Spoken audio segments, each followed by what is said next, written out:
You're listening to Heroes in the Moment. What's up, heroes? I'm Michael. And I'm Nathan. And today we're finally getting to the first 3 episodes of X-Men 97. Let's get it, Michael. Come on now. But before we do that, we have a major, huge announcement. Huge announcement. You might have saw, we posted on Instagram a couple of days ago, a countdown discussing something coming soon in 2024. Nathan, you want to tell them what's coming? Yeah, man. Listen, guys, we're super excited about this. Michael and I, we're launching a membership within our podcast called Heroes HQ. Yeah. So with the low monthly subscription, you can receive exclusive access to episodes. Including additional movie reviews outside of our general content. So think something like Barbie or something like stuff that we're already going. Barbenheimer we would have done. Yeah, completely. So that would be included within that, and then early access to all the episodes. Yes, so you could get episodes 1 even 2 weeks in advance. That's right. As soon as we record them, they go out to you. Post those suckers. So this is something we've been wanting to do for a while.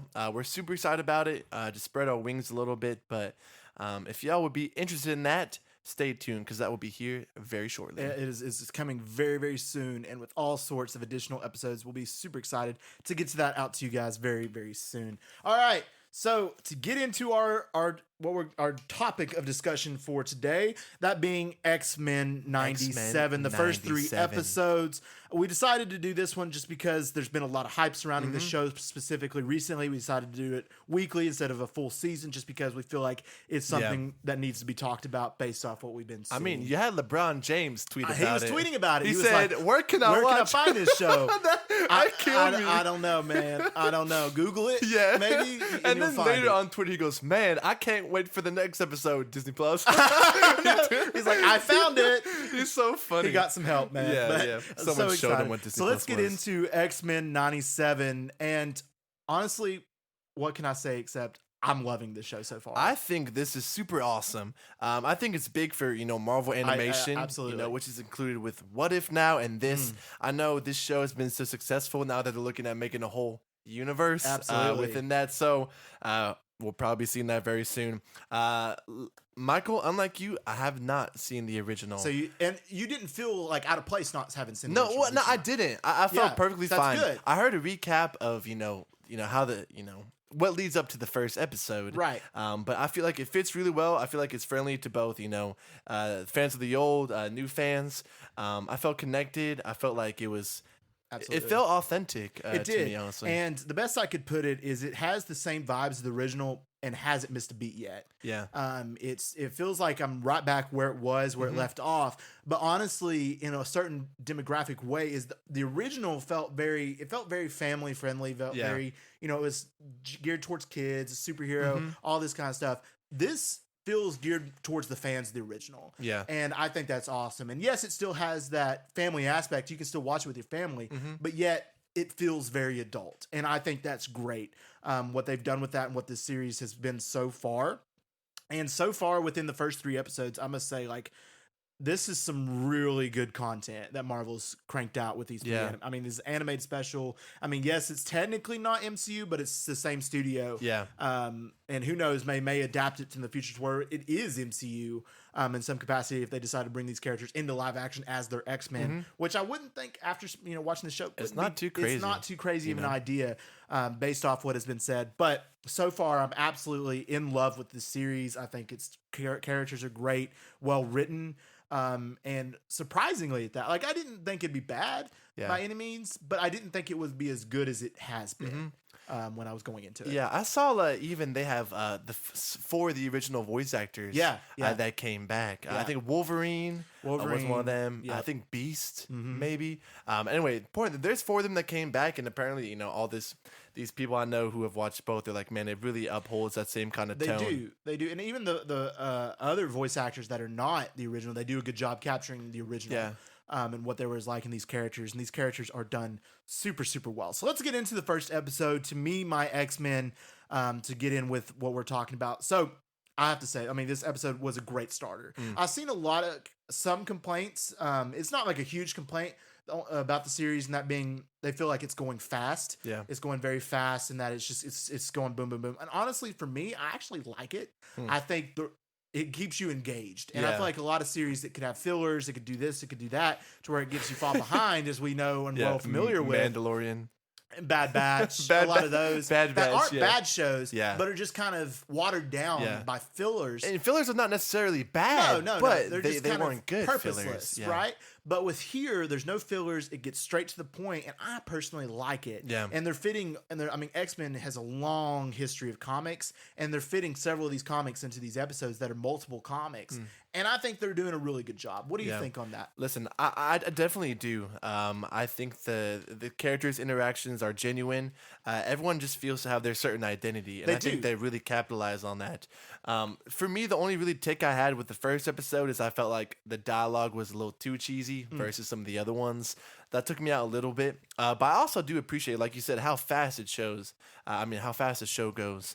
Yeah. I think a lot of times, especially with some of these like lesser known animation projects, a lot of people will die off between episodes just because they don't care about a certain one. However, this one is not going to have that problem. I'm not sure how many episodes this show has this season. I think it's going to get to 11. 11? I think it's going to be 11. That's pretty good. Yeah. So, I wouldn't be surprised, halfway through 3/4, we start to see it slow down a tiny bit. Right. But I definitely do love the start. They hit the ground running. They did. They absolutely did. And I'm thinking, like, for Marvel, I don't think they were really in a position to lose a lot when they dropped the show. A lot of their projects recently haven't been very good. The public's disinterest has been quite high recently with some of their projects. So, redoing the show, well, not redoing, but adding a new season. Yeah, I think it's an absolute huge win, especially not only for their animation department, for Marvel in general. And you can see a lot of fans are coming to this show, and a lot of people are watching it. And not only that, it is currently the highest rated MCU project ever. That's which is that crazy. is crazy. Which is crazy. And based off it where it's going, I understand. I wonder how long it will keep that score through the first season. We'll see. That'd be interesting If the first season kind of maintains what it's doing, and so far it's doing really well because on IMDb's gave every episode 8.5 plus. That is insane. Which is insane for IMDb. Those are great numbers, including the second episode getting into the 9s. So it's just really incredible numbers that they've had so far, and I'm excited to see where it goes. But let's get into the episode itself. So we begin the episode seeing the Friends of Humanity, which are essentially a racist group to They didn't seem very friendly to me. They're not, Michael. and they suck in the comics. And Friends of Humanity. The Friends of Humanity. It's the first time I've ever heard of them. Yeah, of course, they live up to their name. They're all for humans, hate mutants, all of that type of capacity. And then we are introduced to a new character who's Sunspot, who's in the Jubilee role. Right? Roberto, yes, he's Brazilian. He's in the Jubilee role from the original first season of X-Men. Same role, same kind of thing that's going on there. To where he's Sunspot. And then we get the X-Men coming in to save the day with the friends from the Friends of Humanity. And must we just talk about? We have to talk about this. Just right here at the beginning is the fact that this show, man, did it do Cyclops justice. Man, listen, man, I have forever been a Cyclops hater. And everybody has. Every time you see him, he's an absolute douchebag. He is. And that's because the movies. He's not as cool in action. They haven't really done his laser eyes very well. Absolutely. In live action. But seeing him in this fight in that, type A alpha role personality, I was like, holy crap, this guy's pretty cool. Dude, I know. And that was the thing, it was like, and it's funny to see like how the fans took such a 180 on Cyclops, because you see I'm scrolling through social media and I see all these comments and like, oh, Cyclops, I'm so sorry, I wasn't aware of your game. And like all this stuff. So he got game. He's got game, man. Jean Grey, and they got a kid, that's game. That is Riz, game. And Cyclops, man, like, when I was younger, I loved Cyclops. Like, he was one of my favorite characters as a kid. Having watched the original animated show and some of the others like X-Men Evolution when I was younger, I like Cyclops. And then the movies tarnished him a good capacity. And then also a lot of the later animated shows tarnished him. I feel like they always made you choose between him and Wolverine. They did. And everyone was always going to choose Wolverine. Exactly. But this show is finally giving him his due diligence. He's finally showing that this isn't just laser vision he has. He has optic kinetic energy blast, man. And he uses them. Yeah. And he uses them. Sends people flying. He does. He's not cutting people in half. No. And he's like, has hand-to-hand combat. Yeah.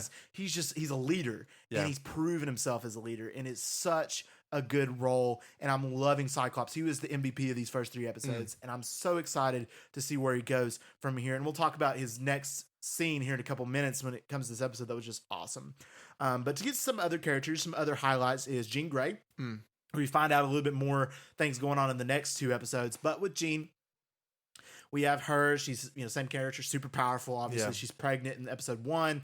She has, the same type of thing. She's kind of taking a step back right now because she's pregnant until she kind of gets her role here in a minute. Then we get Storm, who's awesome. Yeah.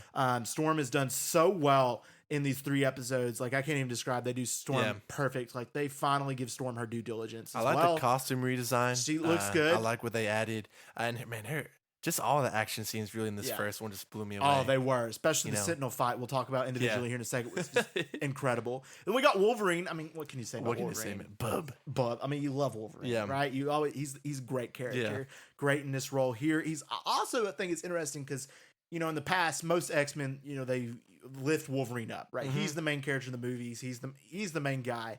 But here, they put him where he actually is. He's not the main character of the X-Men. He's a member, and they kind of show that. And I think it's cool. Let him take a step back in humbleness, but he still has that lovable effect to him, which I think is great. It's very clear that the showrunners of the show love the comics. They appreciate the source material, and that they're staying true to it. It is, and I appreciate that because I love how they're doing. Like Cyclops, he's the leader of the X-Men, and I'm glad that they're presenting it that instead of it being Wolverine is your top dog, instead of having bias to the character. Cyclops is bad, and you should hate him. Right, but no, they absolutely did not capitalize on that. Next character to talk about, Gambit. I mean, gotta love Gambit. Gambit's hilarious. He talks in the third person. It's hilarious. I do think we'll see a lot more of Gambit. Oh yeah, I mean, we haven't seen a whole lot. Primarily, he's just comic relief. He is, but man, he is super powerful. So I'm excited to see when they start using him a little more. One of the more popular ones of the original series. And I feel like they will utilize him more. I mean, obviously in the first couple, he doesn't really have a huge role, but based off a storyline that they're leaning towards, we'll talk about here in a little bit. Okay. They are definitely going to bring out some other stuff. And then we got Rogue. I mean, gotta love Rogue. I think of all the characters so far, I think I might dislike Rogue the least.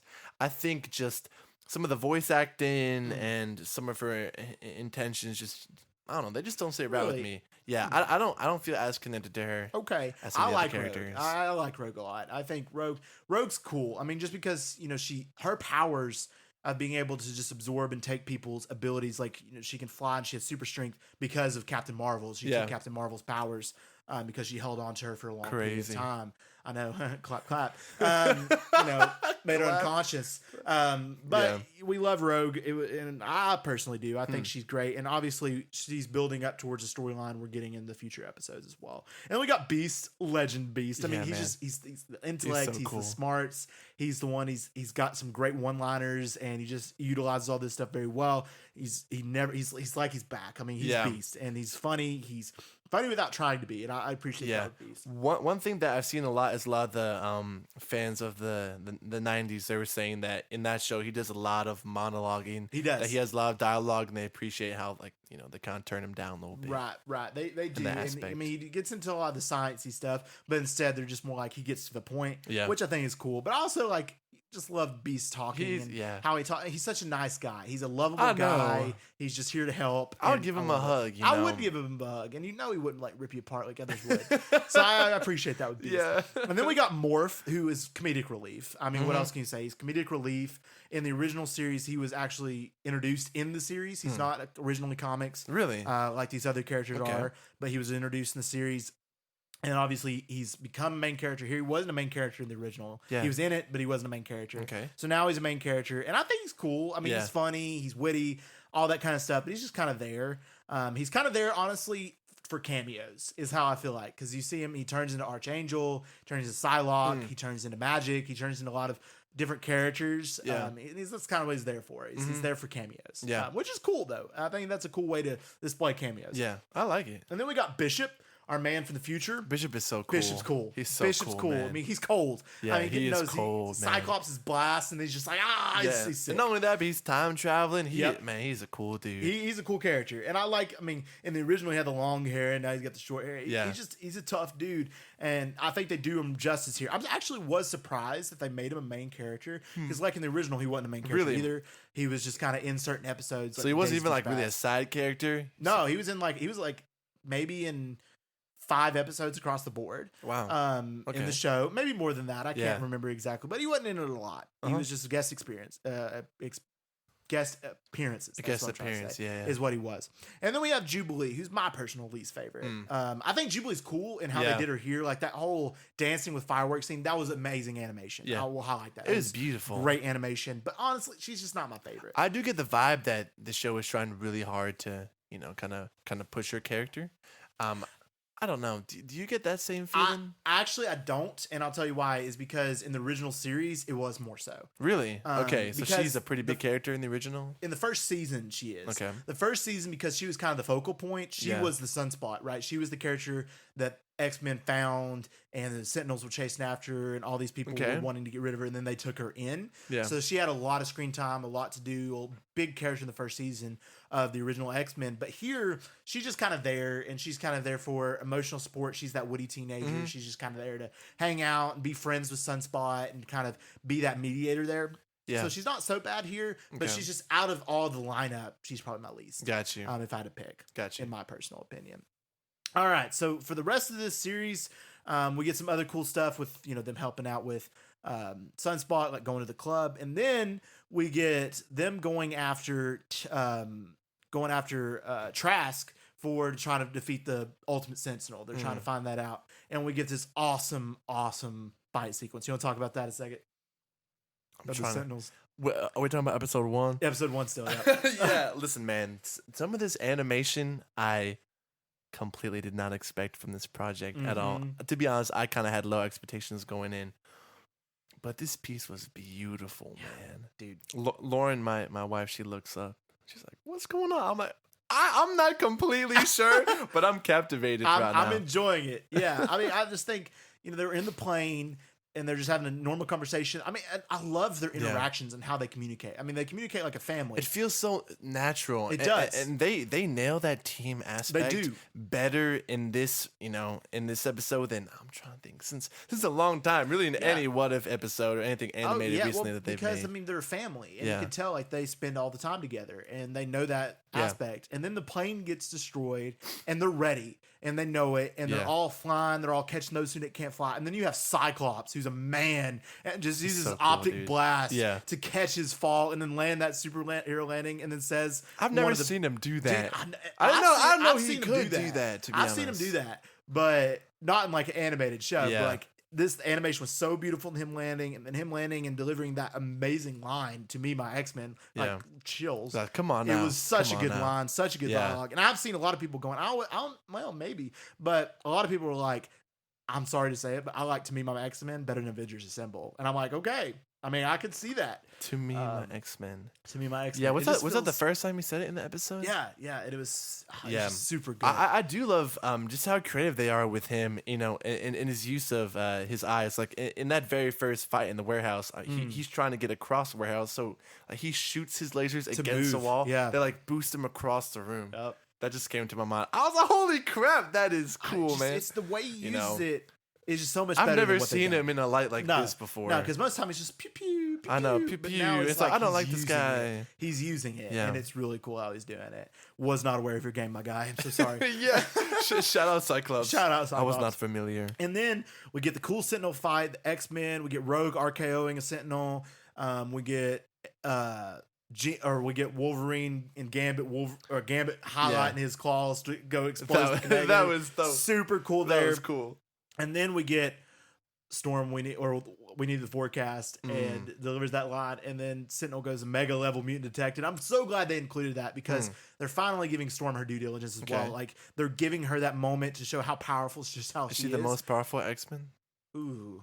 Well, Jean is. Besides Jean, I would say probably Storm. Okay. I mean, Rogue can get anybody's powers, so you could argue her. Yeah. But Storm is right after, I would say, Jean. Okay. But Storm, and I never seen them highlight her like this. I mean, neither. She was in the sand, and literally she was using the light and turned to sand to glass. Yeah. Like that was epic. And then using like the tornadoes, like bringing that glass and just destroy the Sentinels, and using her power, like it was so cool. I know. So well executed. I've never seen something like that either. I know, and it shows like she can control any of the power, like any of the weather she can control. And it shows how powerful that is. Yeah. And which I really appreciate the writers because they're using what they have here. I mean, it's so often in previous projects they've introduced a character, said how powerful they are, what they can do, and then we never get to see them use that. It typically is one thing they do, but yeah, seeing her with the diversity, turning the stand in the class, I was like, man, come on! It was super cool and fire how they utilized her. So they destroy the Sentinels, they beat Trask, and they do all this stuff. It was really, really cool. And the end of this episode, it ends with, well, first Cyclops and Jean were talking about leaving because the baby, they wanted to have their own life and whatever.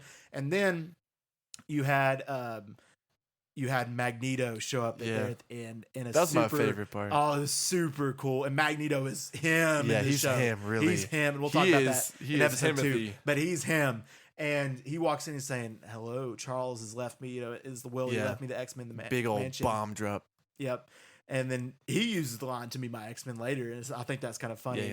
Cyclops has that build up. And they trust him a little bit later, but that was really cool. And that's how episode 1 ends. And I thought episode 1 was just such a good intro, such a good introduction to this show. They moved it really quickly. They did. They did a lot of storylines just back to back. Boom, boom, boom, boom, boom. It was really epic. Yeah, I did have a question about the Friends of Humanity, because at least in the beginning I was confused. They're this anti-mutant hate group, but additionally, like, they're also thugs that use Sentinel weapons, but additionally, they're also like making Sentinels. Yeah. Right. So that's a lot to take in. They weren't making Sentinels necessarily. Okay. They were kind of scavengers. They're getting the Sentinel tech that's destroyed from old Sentinels. Okay. And then they're utilizing it to make other stuff. Like you see in the next episode when the guy dresses up as that character, you see that they're utilizing a lot of that Sentinel technology in order to take out mutants. Okay. And that's just kind of their whole gist, is they don't like mutants, and that's the whole kind of world. And that's the whole thing with X-Men's kind of been. It's a whole civil rights thing. Yeah, they're like, they don't belong here. Exactly, it is, and that's what it is in the show, and it displays that very well. Okay. So I think it did a really good job with that as well. All right, so let's get into episode 2, which is titled Mutant Liberation Front, or excuse me, Mutant Liberation Begins. And I personally think this was my favorite episode out of the 3 so far. My favorite. I think this one was probably my favorite. I think it was really good. Yeah. Just because Magneto was so cool in this episode. Was this the one with the Jean Grey twist, or was that? No, that's the next that's the third one. Okay. That's the next one. I mean, it's the very end of the end. And then the third one focuses on it. But I think this is my favorite so far, just because Magneto is so cool. I love how he's embraced. He's got the new costume. Yeah. He's embracing. I mean, and this is comics. I mean, he did join the X-Men for a while, was their leader for a while. And it was really cool, and I love how it shows that no, he's not good, but he's not bad, and that never was not bad, and he's presenting clear solutions, to the problem. I thought it was really cool seeing the characters, specifically Cyclops, struggle with this, since Professor Xavier's passing. He's kind of been the guy. He's morphed into this leader, this type A personality for this team, and now you have in writing, that hey, Magneto's now the leader. So seeing that switch, and obviously the general distrust for him, I think is a really cool balance. But like you said, man, the best characters are the ones who might be a little evil, but you completely see and can agree where they're coming from. I mean, because Magneto's whole deal is he just wanted mutants to have rights. Yeah. I mean, he was a super huge, and because of that, it led to him hating mutants. And later we find out that was because of what he went through in the Holocaust and how, they killed his mother, they did different things to him, and he was a Jewish man in the Holocaust and all this stuff, and survived that with his magnetism and his power. But now it's showing, like, in reflecting his ability as a leader, that he loves mutants and he doesn't really necessarily like humans, but he's willing to be a mediator because that's what Professor Xavier wanted. That's what Charles wanted in his dying wishes, was for Magneto to be good, to actually lead the X-Men. And Magneto was like saying that. He was like, yeah, I'm doing this for him. I'm not doing it for you. And he makes that clear. And I think that was really good. I like that. And with that being said, with the show, it shows that relationship between, Cyclops and him, and that kind of division. And I think that was really good. And then it's needed to have that conflict. It is. You have to have that conflict, and bringing that in. And then we get a whole fight sequence. Magneto's taken to the courts because they're he's on trial for what he's done in the past and all this stuff. And he's like, okay, I'll serve it. And hopefully maybe you'll see clearly that I'm not the one you need to be going after.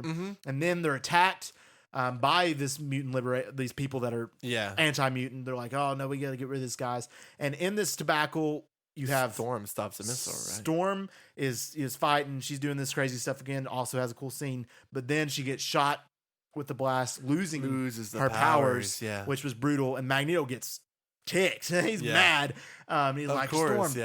I mean, naturally, because I mean, he has a caring for mutants. And doesn't like when he's going out of his way. You know, he's answering. You know, for his crimes here. You know, he's pleading for the mutants, and then he's attacked, and he's proving the point, like why he's doing this stuff. Were they in cahoots with the who's it, the UN, right?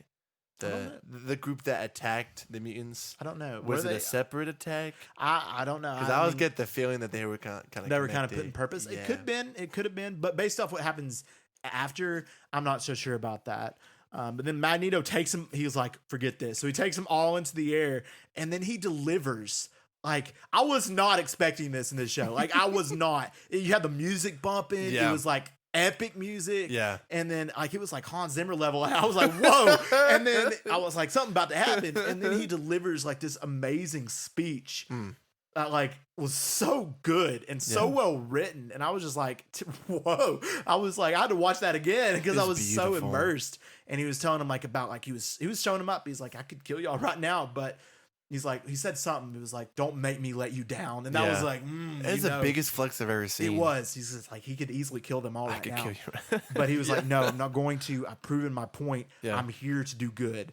And it was just such a good speech. And while that was going on, it was going back and forth between Jean having her baby. And I just have to highlight the funniest part of the entire episode was when Jean's like, it's here. And then like Wolverine's like, who Apocalypse or whatever. And he's like, no, the baby. And he's just like, oh snap. And he drives her on the Jeep. It was so funny. Yeah. That was so funny. But then it goes back and forth between that speech and having the baby. And I was like, is this an episode 2 or is this an episode like finale? Yeah. Like what's going on? It was so good though. Yeah. And I respected that pacing. And Magneto delivers that speech and they go back. Jean has the baby. And you know who that baby is, right? Well, that baby is, what's his name? Nathan? It's Nathan. You know who that baby is though? No, I don't. It's Cable. Really? It's Cable. That's Cable? Deadpool 2. Cable. That becomes Josh Brolin? That becomes Josh Brolin, yeah. No, that's Cable. Man, that's a beautiful because Cable's from the future. But okay. Yeah, that's Scott. I did not know that. Yeah, that's Cable. Cable's name is Nathan? Cable. Yep. His name's Nathan Summers. Nathan and that's Summers. Cable. Okay. Is what he becomes. Got you. So just a little thing there for you. I did not know that. But yeah, they had Cable. And then they go back to the mansion after having Cable. Storm has a conversation with him. It's like, I got to leave. I got to go find myself because my power's being gone. Yeah. Which is understandable in her characters. Yeah. Cool and see her go off. Like, and that's her whole identity. Yeah, I mean, that was her identity. I mean, I was reading and it was saying something about like, of all the X-Men characters who could lose the powers, hers means the most. Oh, yeah. To her specifically, considering where she came from. And I was like, Well, I mean, in Africa, she's the one who provided the weather. Yeah. A lot of the rain. And I mean, because of her childhood with everything that she experienced and her parents dying and all of the stuff and tragic and stuff. I mean, her power is all she had. Yeah. Taking that away this early is a crazy development in the story. It is. And it happened in the comics. Storm did lose her powers. Spoiler, she gets them back. But I'm not going to. I was kind of obvious. I was kind of obvious, though. But I had no idea. She does get them back. But it will be a little bit. But she loses her powers, and it was super brutal there. And then at the very end of this episode, we find another Jean shows up, and it's like, whoa, who's this? She walks into the room, and you're like, which Jean is the red Jean? Yep. And then that's the blue jeans. The blue jeans. Yeah, man. Blue jeans. Blue jeans. Wrangler. Dude, that's Wrangler. Every time I hear Jean, I can't help but think of that. You know? Yeah, I understand. Understandable. And that's when episode 2 ends. And then we get into episode 3, Fire Made Flesh. What do you think, Nathan? This one, a lot of twists, a lot of turns. Oh yeah, a lot happened. Very action packed. I don't think it had as many cool scenes as the second one did. But I thought it was another steady continuation that progressed the story pretty much. The whole Jean twist. I don't know how much I can talk about now before we actually talk about it, but.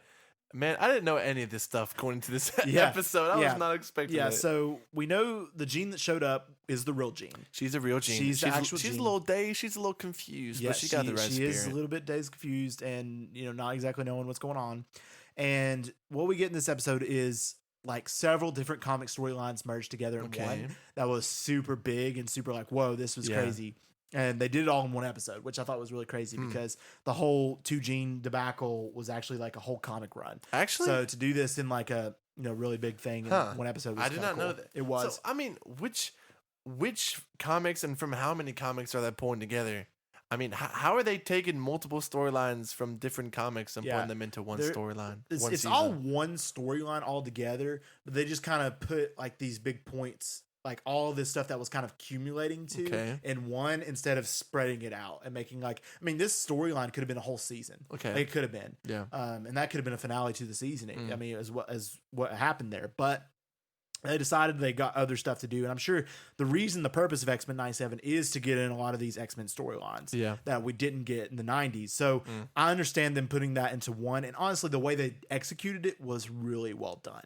I mean, they could have prolonged that, but instead they really put it impacted in there in that one episode, and it was really, really done. So what happened here is the real Jean comes back, and it's revealed that the Jean that's been there, the one that had Nathan, that had Cable, is a clone created by Mr. Sinister. Yeah, which Mr. Sinister was dope in this episode. He was pretty cool. He was so cool, and I'm excited that they're highlighting him so that way people get to know him because they're eyeing him as to be the main villain. I'd never really heard of Mr. Sinister. He's dope, dude. He's so cool. What can he do?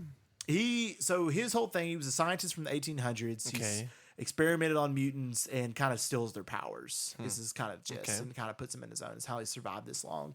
And in this, so he was obsessed with Scott and Jean and their abilities, and he wanted their abilities. So he's the person who actually put Nathan into existence in a lot of aspects. So he created the clone Jean, replaced Jean. And then that Jean and that Scott got together, and he wanted their baby as a product of that. So this man Scott, bless his heart. That's all we can say. I'm just thinking about what that means. Yeah, poor Scott. Poor Scott. Man, how do you tell that to your wife? Like, yeah, babe, I'm sorry, I had another kid. With this woman who looked just like you, and who had the same genetics, same memories, same powers. Would she want to raise that baby too? Would she be like, "Nah, I'm good. You can stay with your stay with your clone. I see you don't love me." But no, it wasn't like that. I mean, in the comics, when they did switch, they had the same memories. They had the same. So like, the clone Jean didn't know she was a clone, and that was shown in the episode. She didn't know, didn't realize until Sinister woke her up, and she became the Goblin Queen, which is true in the comics. That switch. It definitely confused me. I had no idea what this goblin was coming from. It was a little bit confusing how they did that, and like she became the Goblin Queen because she's the Goblin Queen when she's under Sinister's control. Okay. And then, of course, later we find out she's Madeline Pryor, and that's her name. So Madeline Pryor was manipulated and used by Mr. Sinister to become the Goblin Queen to then become a clone. Well, like how does that work? So when he took Jean, the original Jean, he had captured her, took her. They thought she was dead for a long time in the storyline, and he had taken her. He perfectly cloned her, cloned her into Madeline Pryor, and then put all the memories of that Jean into the clone, all the memories, including the Phoenix, including all of the stuff that she had went through, and then implemented himself into her brain. So like that's where that diamond come from, that kind of looked like Vision or whatever, like an evil Vision. Implemented that into her brain, and then kind of controlled her in that way, and then kind of put her in sleeper mode, I guess you will. And then kind of gave her back to the X-Men, and then, of course, they're like, oh, goodness. And then to her mind, she thought she was a real Jean coming back. She's like, I'm so glad to be back. And then her and Scott get together. They're actually already married. So he had already married the real Jean. Whoa. And then stuff leads to another where Nathan pops out. So where's a goblin come from then? So that's okay. So the whole plot with the Goblin Queen is that's kind of where her powers is. So based off what all they did in the experiments and how he gave her abilities and all this stuff, she had the powers to bring the demons from hell and the goblins from hell out of it. From what I've gathered, and she like when you saw all that stuff and fire and they went down that stuff and all them demons were coming out of the TVs and all that stuff was going on. That wasn't just in their heads. That was real. Like that was the goblins, the demons that she was bringing out of hell in that storyline. So she was bringing that stuff, and they were actually fighting those people. And that's just kind of her powers in of itself is control that.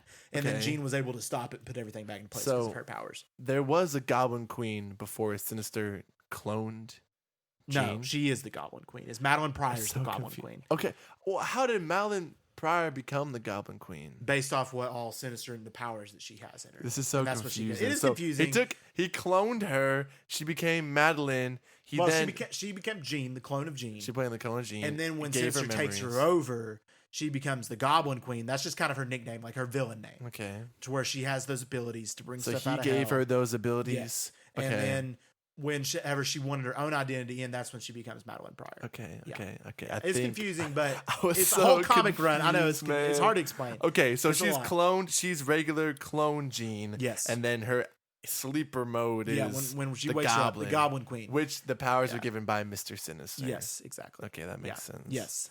I was so confused. And then they have that fight with the demons from hell or that whatever. That was crazy. And that was super crazy. I mean, all this stuff going made me on. think about She-Hulk and that whole fight scene at the club. It was much better than that. Yeah, of course, man. Anything's much better than that. Oh, yeah. So we get that in those scenes. We get a lot of cool stuff. Like we get Gambit, we get Rogue and Magneto. I forgot to mention their relationship. Yeah, they got a relationship. What's the age gap there we're talking about? I'd say gotta be in his Rogue's probably late 20s, early 30s, and then he's probably 50s at that point. So Magneto, yeah. I'd say. What year is this taking place in the 90s? 97. Well, I mean, you said he grew up during the Holocaust, right? He did. So that was 40s. Yeah. So he was a kid. Okay, so yeah. Okay. So about 50s, give or take. It's not as bad as I was expecting. It's about 50s, and then she's about late. So 20s, he could be her dad. Yeah.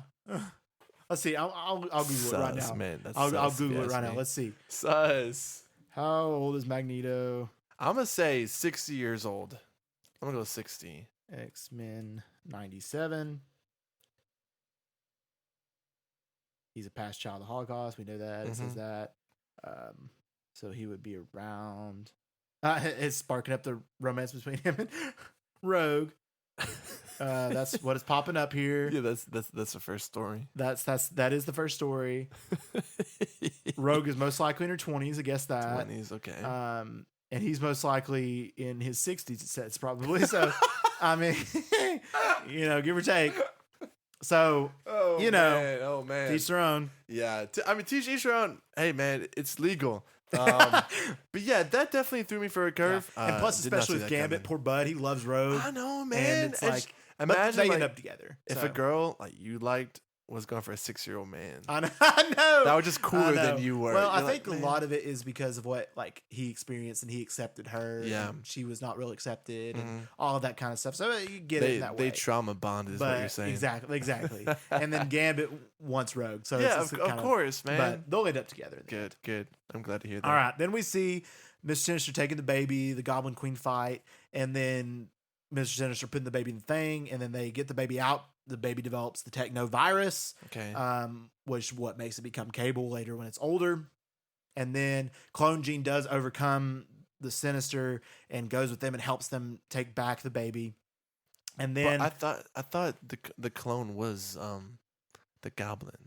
Yeah, the Goblin Queen. So and then she overcomes it. That's so weird. So when the Goblin Queen takes the baby, is the Goblin Queen taking the baby? She took the baby Sinister. Because she believes she's a mother? She took the baby because, or because Sinister said to do it. She was the mother of the baby. She is the mother of that baby. Is that why she wanted to take the baby? Well, when she became the Goblin Queen, she took it to Sinister because that's what she was programmed to do. Okay. So whenever it wasn't because she was trying to be a mom. No. Okay. No. I mean later. Nothing will change. That is that baby's mom. Yeah. Madeline Pryor is Cable's mom. It's not Jean Grey. So that's the difference there. That you see, it's a little bit confusing. That's very confusing. But Madeline Pryor and Scott Summers had Cable. Jean Grey is not the mother of Cable. Poor Jean Grey, man. Yeah, poor girl. Poor girl. But anyway, Clone Gene overcomes and they beat Sinister out of that. Sinister kind of leaves on his own.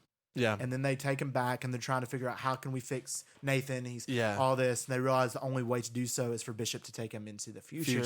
Where the whole Cable thing comes together. Okay, so that's where he becomes Cable? Yeah, so he gets raised in the future. And that's what Madeline Pryor puts in his brain, that like, we love you, we're their parents, but that's just where you have to go.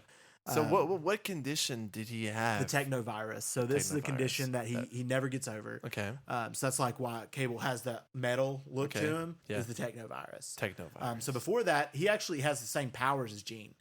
He has a lot of the same powers, really? Like the telekinesis, and all the telepathy, all that stuff. Okay. But the technovirus kind of limited him and made him like with the guns and all that kind of stuff. Got you. With a lot of aspects. Okay. So that's what happens. He never gets over that, but he is taken to the future. Grows up in the future. He does grow up in the future, better care. I never knew that. Mm-hmm. Yep. So that's how it goes. And then Clone Jean becomes Madeline Pryor. She leaves them. Jean, the real Jean, stays back. And then that kind of ends that segment of the show. And then we go off into a bar. Storm's drinking her sorrows away. I mean, what else is there to do, man? And then she meets Forge, and that's where the episode ends. Forge. And Forge is Master Mechanicus. He's a mutant as well, but he can the one who helps build and make anything. Back, right? So he's the one that's going to help her get her powers back. But the thing is, though, is eventually her and him will have a relationship. Like Storm will start to like Forge. Whoa. Forge will like Storm. Forge have a relationship. But she'll find out that Forge actually made the weapon that made her lose her powers in the first place. So that will bring in a lot of okay. I did not know that. But that's where the episode ends. But so far with the show, I'm absolutely loving it. Are you feeling that same? I am enjoying it. Like you said, I'm glad you clarified that for me because I missed out. I know it is confusing. It's kind of hard to explain. I probably have the comics in that one of the boxes. Oh, for real? No way. Some of the comics that actually happens in, but dang. It's a whole storyline. It's a great start. I hope they continue this level of quality. I do. I really do, I think man. based off what we've seen, I think they are. And I'm excited for that. I'm very excited. I saw one take, and I wouldn't go this far, but I saw one take this guy said on TikTok, and he was like, honestly, I think that these 3 episodes of X-Men, if they keep going on this path, this will be the best MCU project of all time. And you know what? I mean, MCU project of all time. That's what he said. I'm like, I don't know about that. Let's slow the horses. Let's slow it a little bit. I mean, yes, I agree. Those 3 episodes were amazing, and they are some of the best content we've gotten in a long time. Yeah, but I would slow your roll. Hold your horses. Hold your horses. But we'll see. You have to wait for the remaining of the season. But I'm excited because we've seen this happen before. We had a great start and fizzled out. So hopefully it will not. But I don't know if I've seen this great of a start and then it fizzle out before. I mean, we've seen a good start and then fizzle out, but that was kind of like okay. But with this was so good that if it fizzles out like that much, that would be shocking. Yeah. So we'll see how it goes. We'll keep an open mind, but so far it's definitely delivered, and I'm excited to see what's next. All right, guys. Thank y'all so much for listening to this episode. And if you liked it, please let us know by giving us a 5-star review and a download. So we're starting up a new segment at the end of our weekly news, and we're going to call it Heroes Q&A.